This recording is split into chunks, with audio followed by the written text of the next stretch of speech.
BTC सरकारनि सासे driver दङमोन। बे ड्राइभार बिथां गंगा बाहादुर गिरि बे बिथाङा दिनै माने केन्सार बेरामाव गोबाव समनिफ्रायनो बिथाङा भुगिनानै दङ।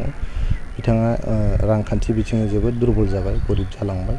बिनि थाखायनो जोंनि इउपिपिएल सरकारनाव जोंनि चिफ सार प्रमद बर' बिथांमोना खावलायहरनायखाय दिनै चिफ सारा गावनि चिफ रिलिफ फान्डनिफ्राय CM रिलिफ फान्डनिफ्राय बिथाङा 50,000 रां बिथाङा दैथायहरदों आंनि आखायाव आरो बिथाङा इसोरनि खाथियाव आर'ज गाबदों प्रमद बर' सारा जाहाथे नैबे गंगा बाहादुर गिरि होननाय जे जोंनि बिटिआर सरकारनि जे ड्राइभार दङ बिथाङा थाबैनो जाहाथे हामो आरो मोजां मोनसे देहा लानानै सोलिफिननो हायो। दिनै बे चेकखौ जिहेतु बिथाङा जोबोद गोब्राबै लोमजानानै दङ, बिथांनिनो फिसाजो बिष्णु माया सन्यासि होननाय बिथांनि फिसाजोनो जोङो गथायनाय जाबाय आरो जोङो दिनै बे चेकखौ गथायनो मोननानै जोबोद गोजोननाय मोनदों आरो बिथांनि बिफाया जाहाथे थाबैनो सुस्थ' जायो, मोजाङै हामनानै फैफिनो बेखौनो इसोरनाव जों आर'ज गाबदों। तो इसके लिए वो प्रमोद बोरो सर ने हमने उनसे हेल्प मांगा था, तो उन्होंने आज हमें हेल्प किया। 50,000 इनाम दिया उन्होंने हमें, 50,000 से उन्होंने हमें हेल्प किया। तो इसके लिए मैं उनको बहुत ही थैंकफुल हूँ कि उन्होंने हमें इतना हेल्प किया।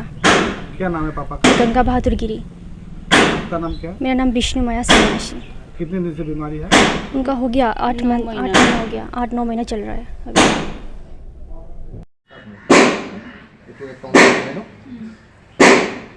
अपने तो होल के कुछ हमका तो मिला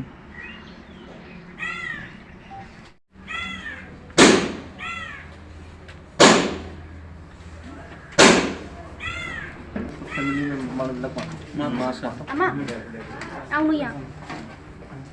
Kena sabnya ha? Medyo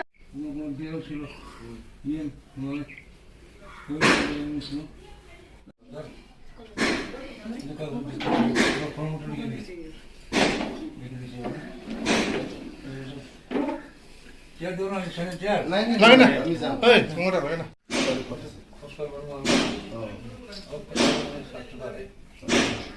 Ini jangan ke orang dulu. Kerja, sini tu